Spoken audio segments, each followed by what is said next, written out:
Sunday, the 6th of April 2025. My name is Raja Miah. This is one of those Recusant 9 transmissions. These broadcasts are all now free to air, so very, very good evening to everyone from wherever you are.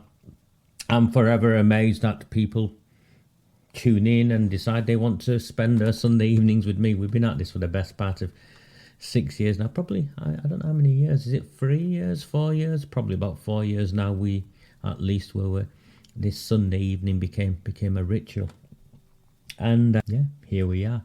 At the very least, please like the broadcast. There's always one every week. I look to my screen to the right, and there's always one every week who puts a thumbs down. They either do it by accident because I've not said anything yet, or they just turn up to be negative. So who knows? Indeed, Faye. Faye messaged me actually. I was in Cheltenham. I went to speak at a conference for UK Column. Now, UK Column were promoting me and supporting me before I even knew they existed, to my embarrassment. And if they do anything, they talk about the deep state is what they do, and how the machinery of the state comes after people who speak out against the sort of things they want covering up. So that's what the conference was. There was about 350 to 400 people there. They'd come from all over the place. It was packed. It's been a long time since I last gave any form of keynote, some sort of presentation in a formal environment. It's been a long time, best part of 10 years. I was reflecting. And what I always do is I draft something.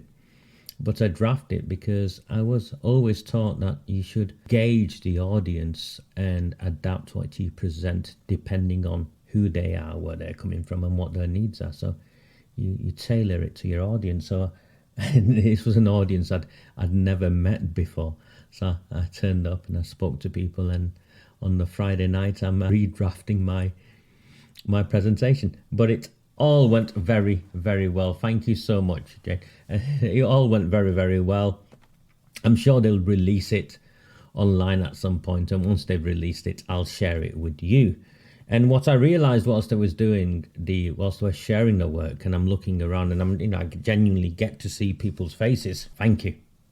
I genuinely get to see people's faces, and I'm looking and I'm thinking, I should do this more often. I should go out and meet people more often. So I'm now committed. I've cleared my diary on a Monday and Tuesday up to the summer holidays, apart from the school holidays for obvious reasons.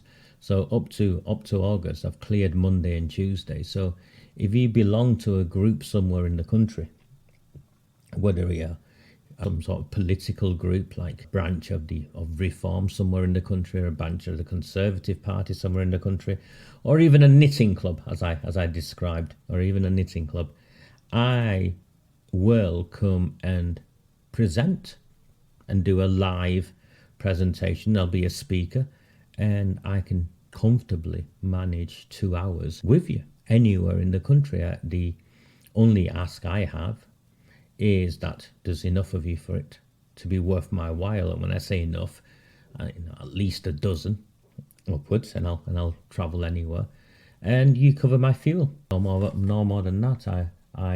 My work is free, so I don't charge a fee at all. So that's the offer.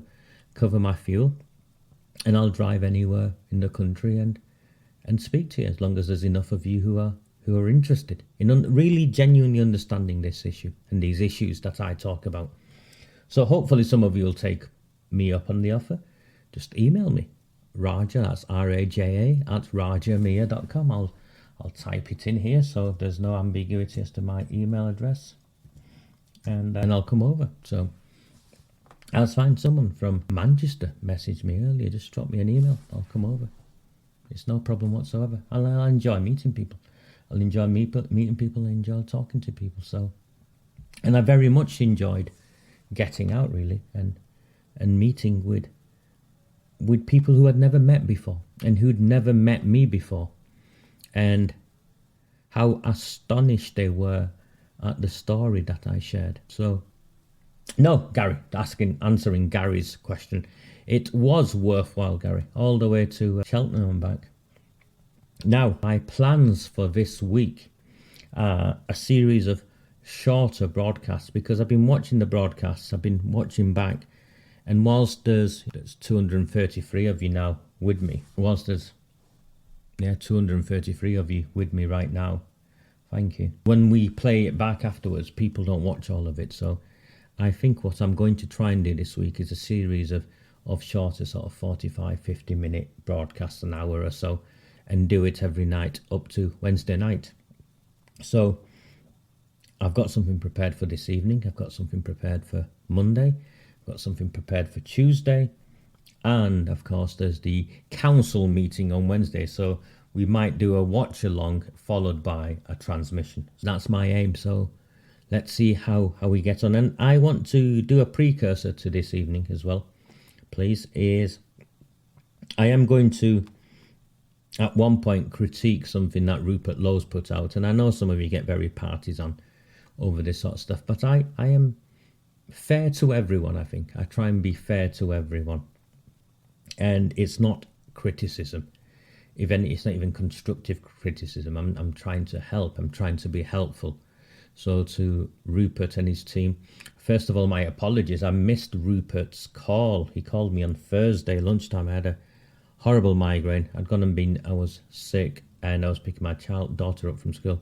So I put my head down for an hour, and he called me from a withheld number. And I remember seeing it out of my eye that was closing, and I didn't pick it up because I thought it was someone else. So I will hopefully speak to him again this week. I messaged him back, so hopefully he'll get some time and give me a call during the week. But in terms of where we're up to, I've offered my services, and that's it really. I've heard nothing more. I know Sammy Woodhouse has been announced as part of the rape gang inquiry panel, and I think that's a very, very good appointment. Someone like her is essential in actually working directly with the survivors. So yeah, I'm appreciative of that, and I think it'll work out well for him. So I'm going to do something on Rupert Lowe, one element of something he said earlier on today, but I think there's only one place to start, and it's here. And of course, first and foremost, presumption of innocence and all of that, so please be careful. We have no idea what's gone on here, but MP Dan Norris has been arrested on suspicion of child sex offences and rape. I've never come across anything like this in my life, if I'm honest with you. So this is the guy who recently beat or won in Rees-Mogg's constituency. So MP Dan Norris, and I'll read it word for word, has been arrested on suspicion of rape, child sex offences, child abduction and misconduct in public office. It's just unprecedented. The Labour Party says it immediately suspended the MP for North East Somerset and Hanham after being made aware of his arrest. Avon and Somerset police confirmed that a man in his 60s was arrested on Friday and released on conditional bail. So he's not been charged, he was arrested and then released on conditional bail. BBC News has contacted Norris for comment. Of course, he's not going to say anything, is he? Norris, 65, was elected as the MP for North East Somerset and Hanham in 2024, defeating the Conservative MP Jacob Rees-Mogg. He had previously been in Parliament from 1997 to 2010, representing the seat of Wansdyke. So he's previously an MP. So between 1997 and 2010. So 1997 is when Tony Blair first came in. So we're clear, please, and people need to be very careful. He's not being charged or anything. Okay? So whoever you're talking about is not this guy, all right? And you can't say things like that either. Now, we either behave and I do this properly, or we just give up. Because this has happened before in the past when I went through some work and people got excited and said things, and in the end what happened was I was dragged through the courts with someone attempting to sue me. Okay, so please be careful. You're all grown up, you're all adults. You know how to behave. You can't say things like they're all in on it. And actually, when people do say things like that, it makes our cause, it's easier for people we need to convince to ridicule us. So thank you. Thank you very, very much. I know you didn't mean it. But unfortunately, people twist it and they won't come and get you, they'll come and get me. Let's carry on. Norris, 65, was elected as the MP for North East Somerset and Hanham in 2024, defeating the Conservative MP Jacob Rees-Mogg. He had previously been in Parliament from 1997 to 2010, representing the seat of Wansdyke. The MP was a junior minister under Gordon Brown and was an assistant whip under Tony Blair, so he's of standing. Yeah, he isn't some random backbencher who's just got in this time round. He was an MP before, and he was an MP for 13 years, 3 terms, 1997 to 2001, 2001 to 2005, and 2005 to 2010. So 15 years, in terms of 3 terms he was an MP. Norris has also served as the mayor of the West of England since 2021, but is due to step down ahead of mayor's local election. So after he stopped being an MP, he went and continued with his political life. According to the West of England Combined Authority website, Norris previously worked as an NSPCC trained child protection officer. This is the BBC. So he previously worked, a man who's been arrested, not charged, arrested, for child rape, child abduction, suspicion of rape, child sex offences, child abduction. Previously worked as an NSPCC trained child protection officer. Thank you for being sensible, Robert. Most of the offences, this is the interesting bit. In a statement, Avon and Somerset Police said, in December 2024, we received a referral from another police force relating to alleged non-recent child sex offences having been committed against a girl. So this is historical. He's been arrested for. Most of the offences are alleged to have occurred in the 2000s. So if we cross-reference it, if it's in the 2000s, that is when he was MP under Tony Blair and then Gordon Brown. So most of the offences are alleged to have occurred in the 2000s, but we're also investigating an alleged offence of rape from the 2020s. An investigation led by officers within Operation Bluestone, our dedicated rape and serious sexual assault investigation team, remain ongoing and at an early stage. The victim, so it's singular, is being supported and given access to any specialist help or support she needs. So it's singular and it's a female. A man aged in his 60s was arrested on Friday on suspicion of sexual offences against a girl under the Sexual Offences Act 1956. So that's a child. Rape under the Sexual Offences Act 2003. Child abduction and misconduct in public office. He's been released on conditional bail for inquiries to continue. A Labour Party spokesman said on Saturday, Dan Norris MP was immediately suspended by the Labour Party upon being informed of his arrest. We cannot comment further whilst the police investigation is ongoing. The suspension means Mr Norris, the MP for North East Somerset and Hanham, is also understood to have had the party whip suspended, meaning he's not able to sit as a Labour MP in the Commons. Now, I would be very interested. Thank you, Denise. I would be very interested if he shows his face in the Commons whilst he's on bail for something such as this. I've never met the man. I know nothing about him. Even in 1997 and 2001 and up to 2005 when I was operating in that world, I'd never come across him. So I don't know. But for an MP to be arrested on suspicion and for the police to make reference, some very, very specific references to one historical crime and then also something more recent, and including child abduction, child sex offences, suspicion of rape, I've never seen anything like this. Okay, right. I think it's clear what I did was no more than read the BBC article and share with you my initial thoughts of I'm in shock. I think you can see I'm in shock. We'll see how that proceeds, and I think there'll be more news coming out over the next week and months on this matter. But if he's been bailed, and I've been bailed myself in the past, if it's conditional bail, it means you've got to go back to a police station at a certain point, probably in a month or something. Your bail is up, and they'll either charge you, extend your bail, or let you go.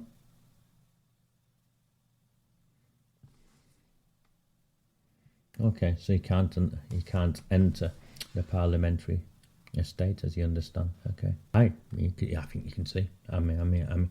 I found out last night, and I was in shock last night, and I'm still in shock now. Now, moving on. Earlier on this week, the MP, the KC, Tom Krowver, appeared at the Home Affairs Select Committee to give evidence. Now, I've got his entire testimony. It's an hour and a half long. My intention is, if you are interested enough, sufficiently interested enough, I will go through his entire testimony, stop it at key points, and talk through what is happening. And I will do my best to do that as a single item agenda tomorrow night. In the meantime, I have this. So Charlie Peters posted this tweet, and he was a Tom Krowver KC, who is set to chair the Oldham CSE inquiry, has told the Home Affairs Committee that statutory powers to compel witnesses would not have made a difference for the Telford inquiry. He said that a witness, if summoned, could simply say that they don't remember. I have never heard any such nonsense. I've never heard any such nonsense in my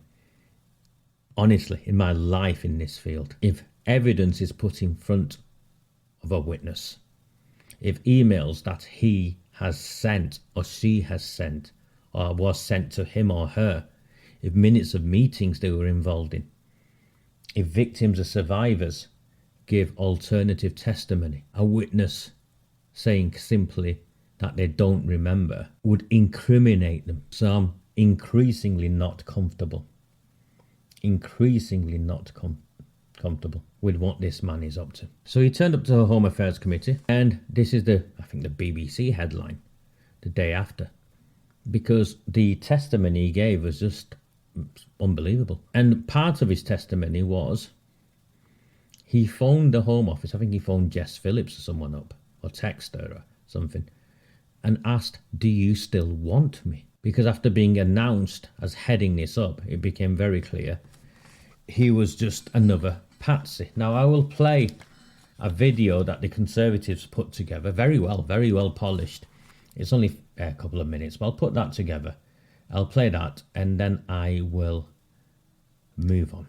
But I think I want to set the scene. In January, Labour caved to public pressure and promised action on the rape gang scandal, which shames our nation. But this week we've uncovered the truth. Labour have been secretly gutting each of their promises to victims behind closed doors. Do you have faith that the other inquiries will actually come to existence? I just don't know. Labour's entire rape gang strategy has been a sham from the very start. Here is what you need to know. At the start of January, the government asked independent KC Tom Krowver, former chair of the Telford inquiry, to develop a new framework for local rape gang inquiries to be rolled out nationally. She asked if I was prepared to work with the government on some sort of framework, and I said that I was. Just 10 days later, Home Secretary Yvette Cooper stood up in the House of Commons and announced his involvement. So Tom Krowver, KC, chair of the Telford inquiry, has agreed to work with the government to develop a new framework for victim-centred, locally led inquiries where they are needed. Tom Krowver, who did the Telford inquiry, will work with 5 areas. Local inquiries will be backed by £5 million of additional funding to get further local work off the ground. The Home Secretary promised 3 key actions, but behind the scenes, something changed. By the 14th of February, the independent KC had heard almost nothing about his role. He was forced to call up the Home Office and ask them what was going on. The response? He was told by the government that he was out. The draft framework was now to be ministerial and advisor drafted. It would be right to say that I have had no involvement in the development of the framework. What that means is that Labour ministers have now taken control when they said that the rape gang inquiries would be independent. And that could mean that they water them down. And that's exactly what they did. On the 20th of March, an email from Home Office officials reveals that the 5 million initially promised for the 5 local inquiries would now be put into a competing fund instead. Labour have completely changed the rules since their initial announcement in January, meaning that local councils will now have to bid to have an inquiry. That is completely shocking and actually makes it much easier for areas like Keighley and the wider Bradford district to remove themselves from scrutiny. That's exactly why the Conservatives have been calling for a statutory inquiry, so that councils like Keighley and the wider Bradford district area cannot simply opt out from bidding and cannot shut an inquiry down. And it gets worse. In further correspondence from the Home Office, we now know that even if a local council does bid for a grooming gangs inquiry, Labour plan on letting them spend this money on options which they admit are short of a full inquiry, including victim and survivor engagement, scrutiny and follow-up. That is far short of the full independent local inquiries promised initially by the Home Secretary. In my view, this wasn't incompetence, this was deliberate. Labour said that an independent expert would develop the framework, then removed him and took him out of control. They said that 5 councils would investigate grooming gangs, but they've changed the rules so that councils like Bradford could avoid scrutiny. And then they pledged that 5 million would be allocated for full inquiries, then created a loophole so that the money could be spent on other options instead. Labour talked tough, but now, when the cameras are off, they plan on walking away. We cannot let Labour's sham rape gang strategy stand. That's why the Conservatives will be tabling an amendment to the Crime and Policing Bill, forcing a vote for a full statutory inquiry. That would mean that areas like Keighley and the wider Bradford district would be forced into having an inquiry rather than being allowed to simply say no. It would mean that taxpayer money funds a full inquiry, not a watered down alternative planned by Labour. And it would mean that victims in places like Keighley and the wider Bradford district, and indeed in the 50 towns across the United Kingdom, would get the justice that they deserved. The government must change course and use its powers to force a full independent inquiry across our towns and cities. Anything else would be a complete and utter betrayal. The Conservatives have got their own webpage, demandaninquirynow.com, and that's Mr. Moore from Keighley, who, to his credit, has been speaking out for some time and trying to force Bradford into an inquiry. And he also watched, or his team watched, the unprecedented testimony of Tom Krowver. And he threw Yvette Cooper under the bus. I've never seen a KC go to a Home Affairs Select Committee and do what he did. And the pressure is getting to him. He made specific reference to posts on X about him. Now, the only one who's been posting on X about him and then it's been shared is myself, and I wrote an open letter to him as well, if you remember. Now, I get this, sorry Chloe, I'm not picking on you at all. I get you're all talking about different places that need to have inquiries. What Labour have fundamentally done is said it's up to local authorities to decide if they want an inquiry, and they can contact us. So who in their right mind is going to self-refer? No one self-referred. Every town or city where this has happened, they referred or were investigated or some form of inquiry because of horrific crimes that came to light, that couldn't be hidden, reported in the mainstream media, caused public outrage, or in towns like Oldham where there was this relentless campaigning that forced the politicians to act. No one self-refers. They wouldn't, would they? And then also what he is making reference to is The inquiry is when you self-refer, you don't self-refer for an inquiry. You can bid for victim and survivor support, whatever that means, and so on and so on. So he's now using the word we have been using collectively for a number of years. He's using the word sham, and it's a sham inquiry. So that is where we are up to with what's took place. Now, what Tom Krowver also released was he's spoken directly with the leader of Oldham Council, and Oldham Council have directly hired him, apparently, which again is contrary to the Telford framework, because the Telford style framework guarantees independence. The council do not appoint the investigator. And what he revealed was that the council contacted him, or vice versa, and they've appointed him directly. So they've appointed the investigator, 1. 2, the council, he confirmed this as well, has appointed or is in the process of appointing the solicitor's firm that will do the day-to-day face-to-face work. So the council appoint the judge, the council appoint the prosecution, or the defence, prosecution perhaps, and the council then appointed the witness support team, which they have confirmed independently is an organisation called COGS, Keeping Our Girls Safe. Any of you follow me on Facebook will have seen a kind of a spat I had with the founder of COGS, some young woman who goes by the strapline Jenny from the block or something. And apparently COGS has existed since 2011, and she could not see any issue with the fact that they were council funded and Greater Manchester Police funded.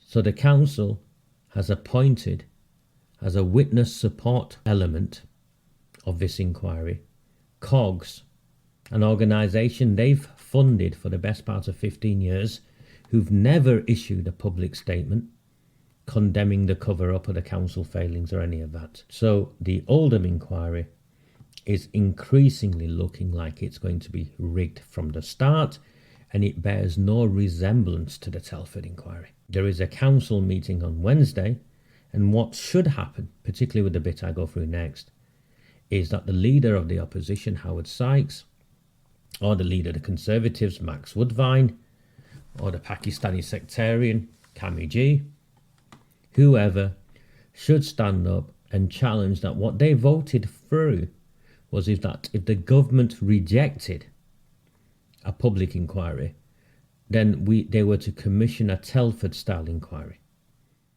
And whilst they've recruited the Telford judge, Krowver, the manner in which they've done it and the framework in which they've established for the inquiry to take place means it is not a Telford-style inquiry, because a Telford-style inquiry guaranteed as much as possible independence from the investigators and those who are being investigated. And it's completely the opposite in Oldham, including the appointment of a council and police funded so-called survivor support organisation. Indeed, Gary. So that's what has taken place there. Now, what I also want to share with you now is, alongside this, what also took place is that the government, the Home Secretary, has written back to Oldham Council, and they did that officially on the 12th of March. Now, I've sat on it for a while because I was waiting for the right time to share this. And the council we forced every councillor to write to the government demanding 2 things. One was a public inquiry in Oldham and our support for a national inquiry in the rest of the country, and that these local investigations were not good enough because they weren't statutory. So this is the letter. You can see Home Office, Home Secretary, by email only, 12th of March 2025. Now, the opposition should challenge this on Wednesday, but they've got no balls. They won't do any of this. If you're finding value, just before I go through this, if you're finding value in this evening's transmission and you're yet to do so, please at the very least like the transmissions. If you can, please consider buying me a coffee or a super chat. I am 100% community funded. There is no one other than yourselves who pay me and that guarantees my independence, and the minimum wage means I can carry on. So please, if you can, buy me a coffee, buy me a samosa using one of the links, or best still, because it kind of guarantees where I'm up to in my life, is take out a subscription to Redwall and the Rabble. It is just £3 a month, or you can just pay for the full year for £30. It's pennies. It's 75 pence a week, and it makes all the difference to me. So if you haven't yet, please take out a subscription to Redwall and Rabble. If you haven't, feeling flush, or you don't want to, and you just want to, sample one time, please consider buying me a coffee using one of these links. And please, whatever you do like and do share. Okay. The Home Secretary, and let me just take it down so you can see it. It's signed by Yvette Cooper, this one. So it's Yvette Cooper who writes back. And you can see straight away what she's claiming is that the letter that we wrote to her, that the council wrote to her, was regarding the next steps for Oldham's inquiry. It wasn't. That letter had nothing to do with the next steps for Oldham's inquiry. It was specifically requesting a public inquiry into Oldham and essentially rejecting what the Home Office had decided was going to happen. So no, it's not evasive, Robert. It's worse. No one wrote to Yvette Cooper regarding the next steps for Oldham's inquiry. They wrote to her rejecting the local inquiry and wanting a statutory-based public inquiry in Oldham, and also wrote to her in support of a national inquiry. The government is committed to doing everything it can to tackle the horrific crimes of child sexual abuse and exploitation. This includes working closely with local areas to confront these terrible crimes, ensure perpetrators face the full force of the law, and provide vital support to victims and survivors.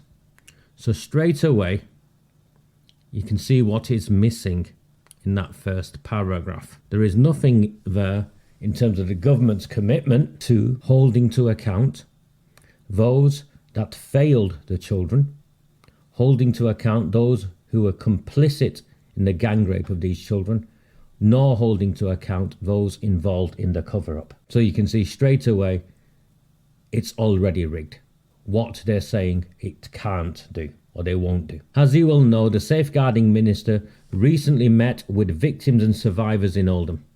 To this day, no one tells me how many victims and survivors she met with, and whether those victims and survivors were victims and survivors of the Pakistani rape gangs, or whether they were just victims and survivors in a wider sense. So if the Safeguarding Minister met with victims and survivors in Oldham, surely, and there's nothing about confidentiality here, surely someone should confirm how many victims and how many survivors she met with, and then how these victims and survivors were identified, because my understanding is that these are the victims and survivors that Oldham Council has been wining and dining, or coffeeing and biscuiting. In this context, Oldham's decision to lead an independent local inquiry is commendable, and the Home Office stands ready to support the Council with this work as it progresses. Yet again, Oldham Council wrote to the government saying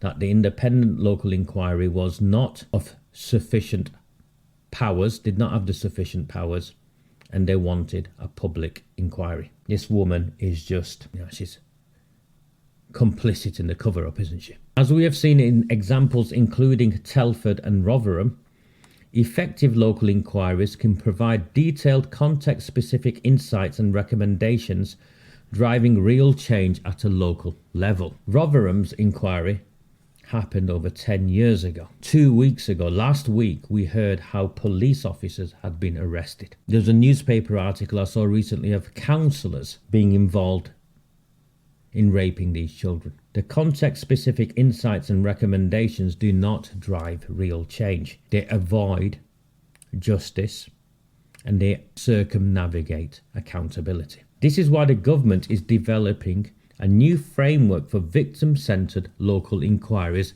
informed to established best practice tailored to meet the specific needs of communities. This is what Tom Krowver was supposed to be involved in, and he's now been told he's no longer involved in it, but they'll let him have comments. They'll accept comments of him. So who's developed it? Who in the government? To support local areas in confronting this challenge, I have announced a dedicated fund to help strengthen local responses to child sexual exploitation. That's the £5 million. Because at entry level, getting justice for victims and protecting children is a responsibility we all share. In recognition of your commitment and the local work and engagement already underway, so we're patting you on the head. Haven't you been a good little boy? The Home Office will make a direct award to Oldham Council to support this inquiry. So they will pay the council some money. How much? It does not say, but it is contingent upon your support in identifying and adopting the best practice principles outlined in our development framework. So they want the council, they're willing to give the council some money to conduct an inquiry that the council has already confirmed is not fit for purpose, because every one of them voted to confirm that. But you can do it as long as you follow the best practice principles. They've not even developed this new framework to confirm what the best practice principles are. And remember, up till January, they were avoiding this issue like the plague, and effectively claiming barefaced lies, and we were far-right conspiracy theorists. As with Telford and Rotherham, it would be up to your council to appoint an independent chairman and panel to lead the inquiry. That isn't what happened in Telford. The Rotherham inquiry was different. It was from over 10 years ago. And at that time, people didn't really believe what was taking place in Rotherham was taking place. But in Telford, the council did not appoint an independent chair. The Home Secretary doesn't even know what happened in Telford. Krowver himself confirmed it. In Telford, what happened was the council appointed a law firm. That law firm then advertised for the chair in the Guardian, and he saw the advert in the Guardian newspaper and applied for it. He then appointed a panel to lead the inquiry and all the support mechanisms around that. The council did not do that.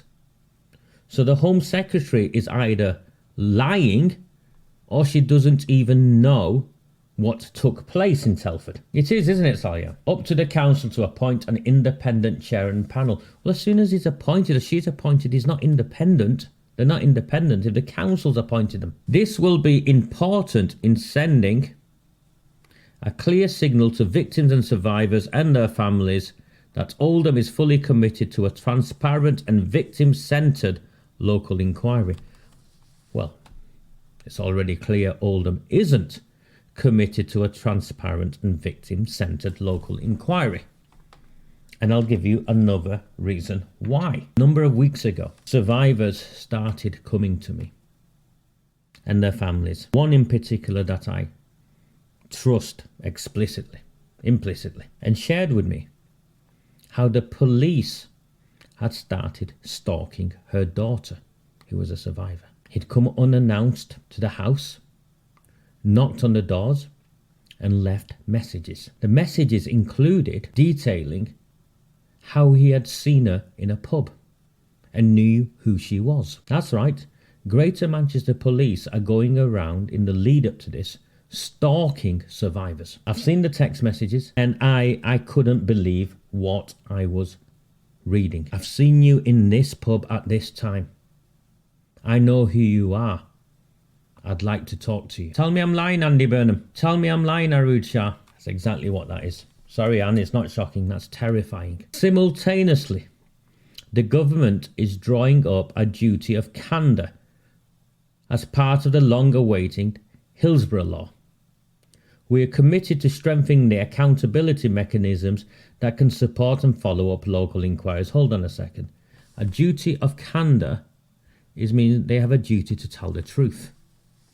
Is that not a given already? And if you are drawing up a duty of candour, how will that, if it hasn't been implemented, impact upon this inquiry where it doesn't have any powers to compel witnesses. We are committed to strengthening the accountability mechanisms that can support and follow up local inquiries to ensure that those who are complicit in cover-ups or who try to resist scrutiny are always robustly held to account and that truth and justice are never denied. What does that even mean? Look, we are committed. I'm committed to running 5 miles every day. Doesn't mean I do it. Just because you say you're committed, how are you committed? What are the measurements that will demonstrate your commitments? Nothing. Empty, hollow words. My officials would be happy to work with you and policing and justicing leads locally to ensure shared understanding of our expectations around candour in advance of the inquiry started to ensure that you can get the answers you need.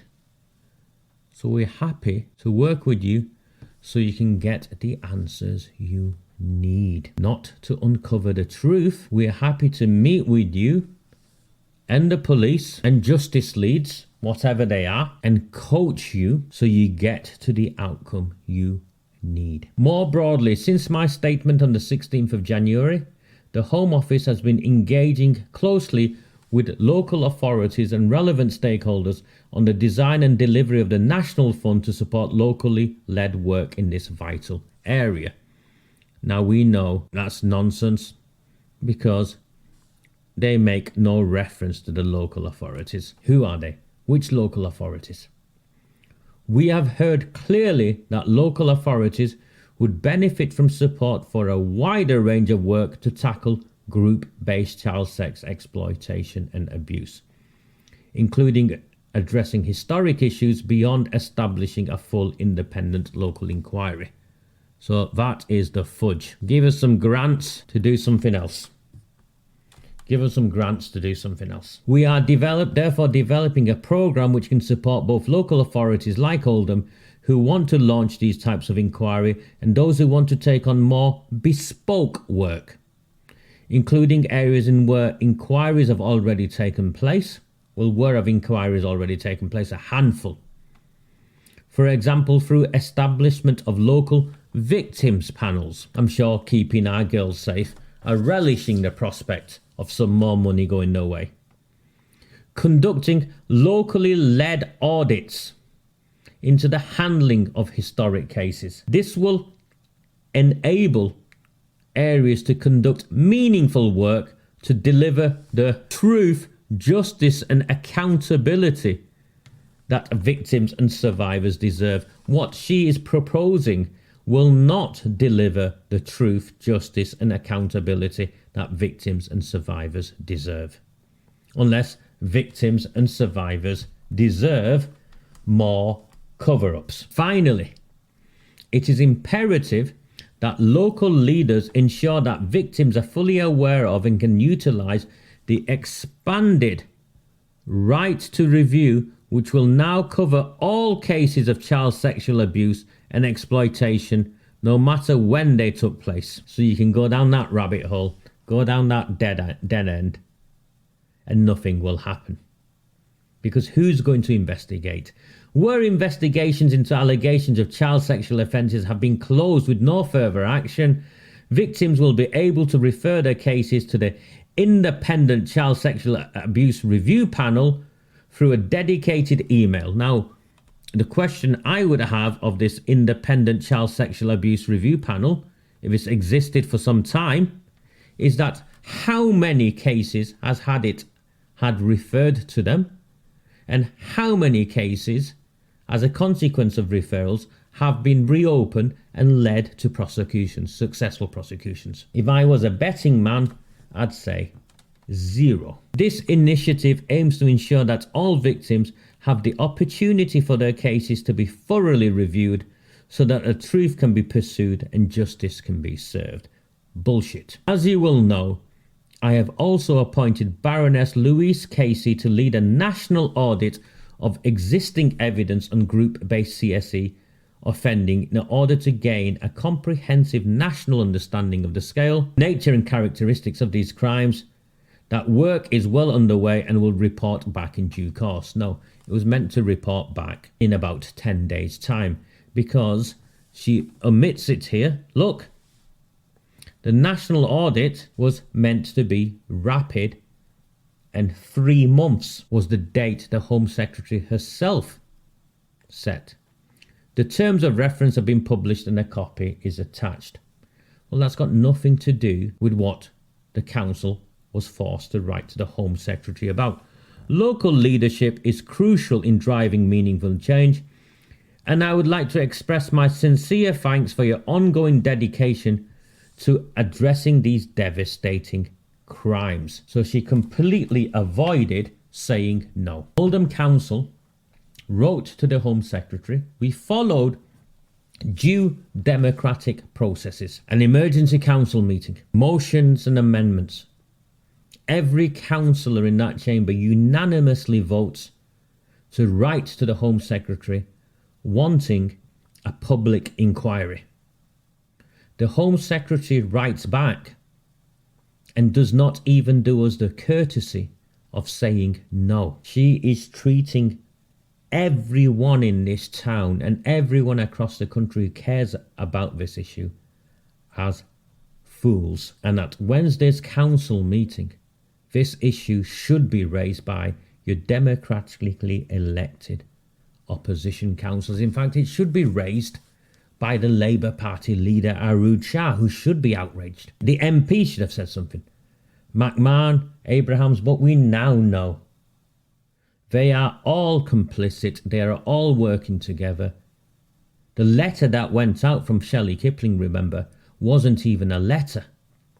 She just copied and pasted the motion and sent it. And we are to expect these people to behave with integrity and dignity on this matter? No. This is nothing other than the continuation of a cover-up, and it is sham. And this is the comprehensive undermining of democracy. Yvette Cooper, the Home Secretary, should be arrested for misconduct in public office, because that is what this is.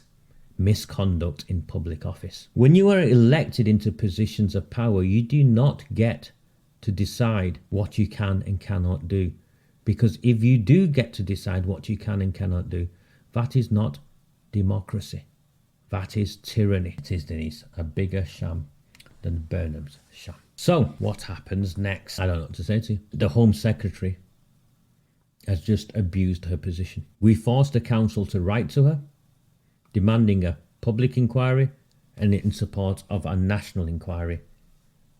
She wrote back ignoring both of the votes, both of the demands that we voted through. No one will challenge her. The opposition won't nationally, because I don't think they've even read this letter. The Conservatives are forcing another vote with another amendment, this time on the Crime and Policing Act, I think. And reform, I don't know what to say. And Rupert Lowe are still bickering. Now, I shared with you last week how I felt Rupert Lowe's inquiry could be effectively used. Yeah, it was positive. I think I set out, it doesn't matter, it's not statutory. There are things it can do, there are things it should do, and this is how I'd go about doing it. I think I was fair and reasonable. Anyone disagree? What should happen, George, is the council should write back, outraged at the Home Secretary's failure to address the specific points. But we know the Labour Party leader and we know the chief executive who was involved in the communications team at the time of the cover-up. They won't do that. Okay. Rupert Lowe stuff. Yeah, good. Last week. Sorry, I'm waiting for people to catch up. I'll have a slurp of my Vimto. Whilst I'm slurping away, please, if you find value, like, share. Cost you nothing. Perhaps buy me a coffee if you can. It'll cost you £3. Or best still, if you're yet to do so, subscribe to Redwall and the Rabble, and I would be extremely grateful. These are the links whilst I'm waiting on people's to catch up. redwallandtherabble.co.uk, and of course buy me a coffee /Recusant9 or paypal.me/Recusant9. Thank you very, very much. I've had 3 people subscribe this evening, so that's amazing. Thank you. I was laughing last week when I said 3 people, and my friend Gary said, you do realise people perhaps misunderstood you laughing. I was like, yeah, I was laughing. I couldn't believe 3 people had signed up, because there were times in our journey where 3 people didn't sign up. Who were, in 6 months. 6 months. Never mind line up here or in one transmission. It's amazing. I was fair and reasonable. Yeah. All right. If you follow my work, you know I try my best, and I have nothing but admiration for. Actually, if I'm honest with you, reform have really shaken up politics in the United Kingdom, even though they're not in power. The Conservatives have had to readjust as a consequence of what's took place there, and of course Labour. Many of the things they're only doing because they've now got opposition, even if it's a small opposition, saying things that is in tune with the national mood, I think. Okay, this is Rupert Lowe's Twitter feed, and he posted this, I think, yesterday. 2,000 retweets, 123,000 people have looked at it. If a foreign national knowingly turned a blind eye to mass rape, if they knew that their husband, cousin, brother or son was involved in raping vulnerable white girls and said nothing, even going as far to enable it, then they have no place in our country. I don't disagree with any of that before anyone says anything. Our inquiry will explore the extent to which families and communities were aware of the vile crimes and what social, cultural or religious factors prevented them from interfering. If they are not British citizens, they should not benefit from the hospitality, security and freedoms of this country while enabling some of the worst crimes imaginable. We are not interested in protecting the feelings of those who turned away while children were destroyed. I'm told by some, even former party colleagues, that deporting foreign nationals who are complicit in mass rape is too extreme. I comprehensively disagree. There is no middle ground here. If a foreign national protected a rapist, family member or friend, they should not be protected by the British state. They should be deported and never allowed back, without hesitation, without apology. Our inquiry will ask the right questions, not the easy ones. Sorry, I'm just looking. Mike indeed did sign up, so thank you very, very much, Louise.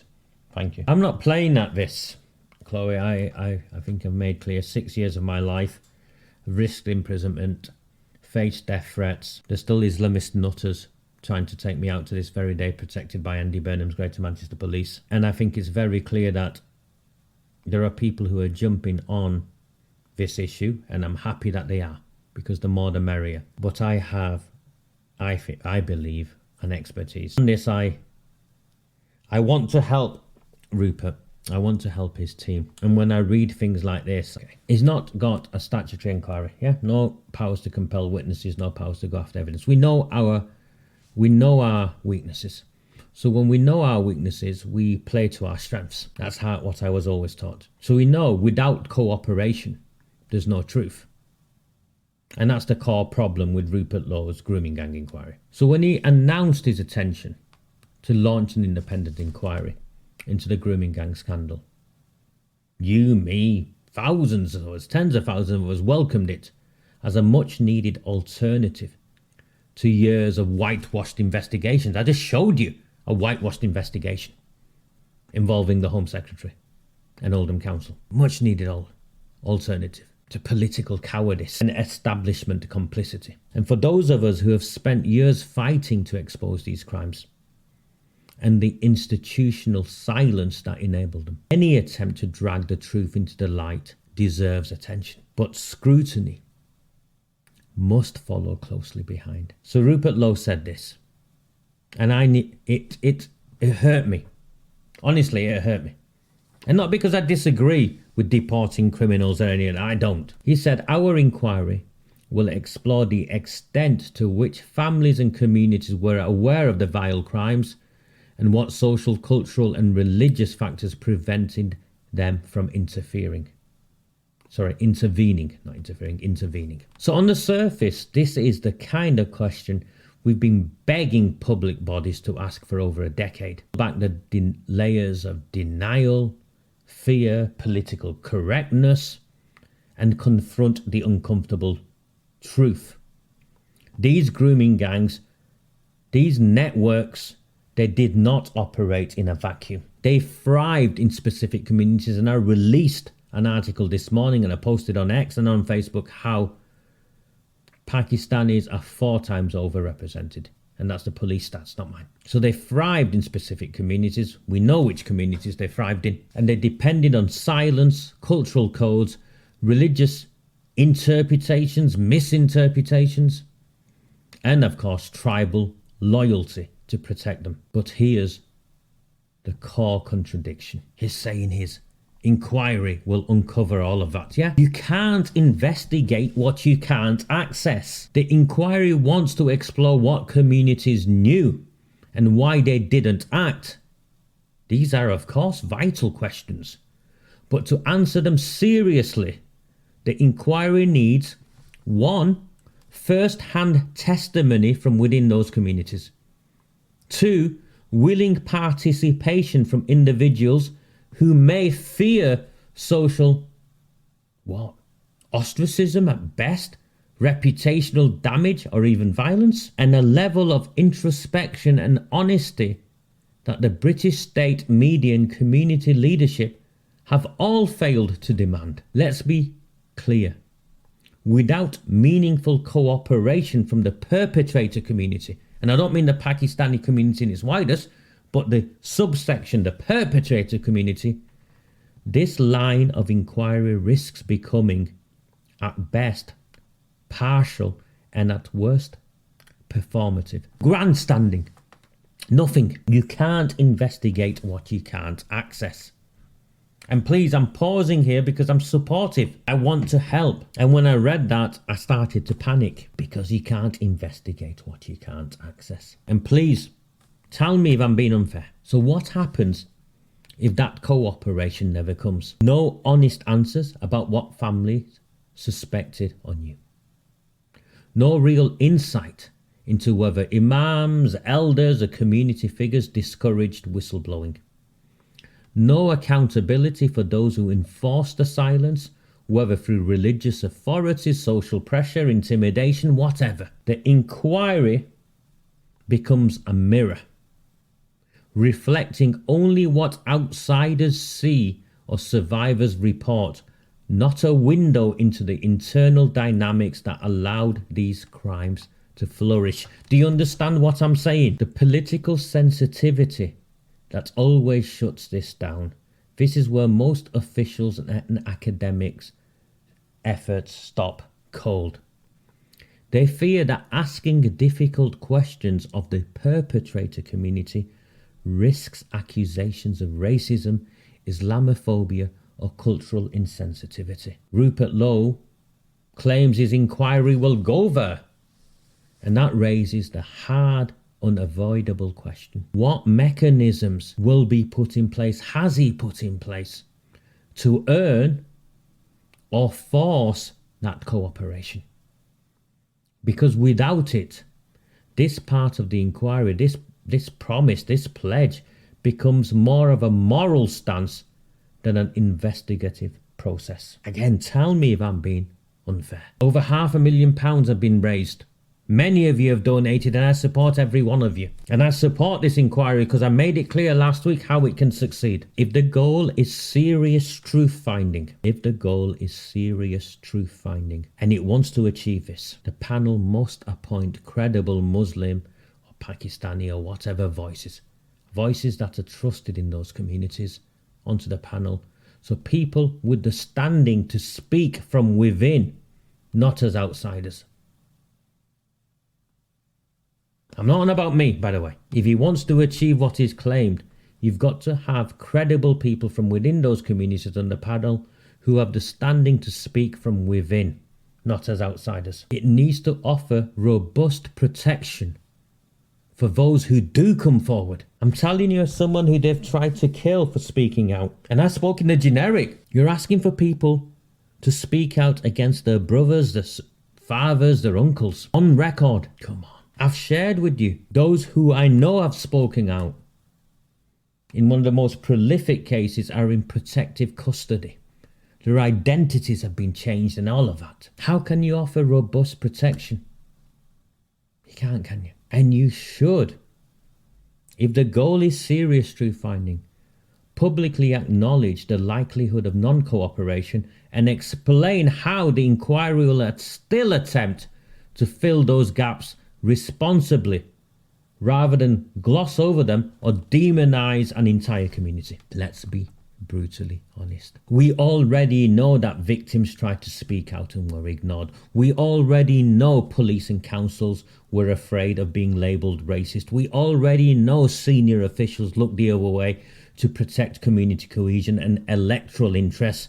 And we already know some offenders came from families or extended networks who were protected. But what remains hidden, and what Rupert in his post on X claims it wants to uncover, is what was going on inside those communities. Did families suspect but stay silent out of shame? Were imams warning against contact with the police? Were imams reciting verses out of the Quran that they believed legitimized this? I don't know, I'm asking you. Did mothers and sisters know what their sons and brothers were doing? What their husbands were doing? Was it cultural loyalty, fear, or religious distortion, religious interpretation that prevented intervention? These are not racist questions. These are the questions that every other inquiry has deliberately avoided in the name of sensitivity. But to ask them meaningfully requires more than bold intentions. It requires access. It requires credibility. It requires trust. And most of all, it requires cooperation from the very communities being investigated. Tell me if I'm being unfair. If this cooperation doesn't materialise, then this inquiry risks joining the long list of well-intended failures. A report that promises truth but retreats from the most necessary, most dangerous parts of it. And I know he'll go there, but he'll go there without the evidence, without the cooperation, without the substance, and then it will be dismissed. Before the 6 years I came on this single subject, immersed day in, day out, I had over 20 years of experience in this field. You can see, and I'm not saying frustration, I'm not saying anger, concern. And I know so many people across this country have invested in this, not just financially, but with this, with your hearts, as too have I. And when I read that, I thought, no, what's he doing? What is he doing? And again, I agree, deport every bloody criminal who's a foreign national. I don't even think it's contentious. A foreign national come and commit a crime here, deport you. I don't even see that as contentious, not just on this issue, on any issue, on every issue. But to frame that in this context, in this way, I'll be honest with you, I can't see how it can investigate that strand of work in that way. My name is Raja Miah. Before I came to this, what do I say? Guys, I'm here to help. If I will be of help, I am here to help. And I can help with this. I am apolitical. I don't care you're reform, I don't care you're independent, I don't care if you're conservative. I care about the children of my town, and as I've been on this journey, children from across the entire country. I do not believe an opportunity like this will come again. So please, for the love of God, don't squander it. If you find value in my work, please like, please subscribe, please support me with whatever you can, if you can. I've had a couple of subscriptions this evening and a couple of coffees, so thank you to those of you who have. I know there's some announcements coming out of the government this week. I'm sorry, Rose, I don't know why you didn't get the notification. I do nothing other than I post it on YouTube, I post it on X, and I post it on Facebook, I think, as well. So that's, that's what I do in terms of, and everyone knows, I think is the other thing, that Sunday night, 9 o'clock, 9 minutes past 9, is when we try and do this. My intention is to come back tomorrow and go into extensive detail as to what Tom Krowver said in his testimony. It will be thorough, it will be detailed, and it will be what I do. In the meantime, if you found value in this transmission, and please, I meant no offence to anyone in sharing what I did, in analysing what I did. I'm trying to help. I'm trying to be of value. Support me if you can. And if you disagree with what I've done, then please drop me a message and I'll try my best to explain and be better if need be. My name is Raja Miah. A very good evening. Do not fear them. Do not fear any of them.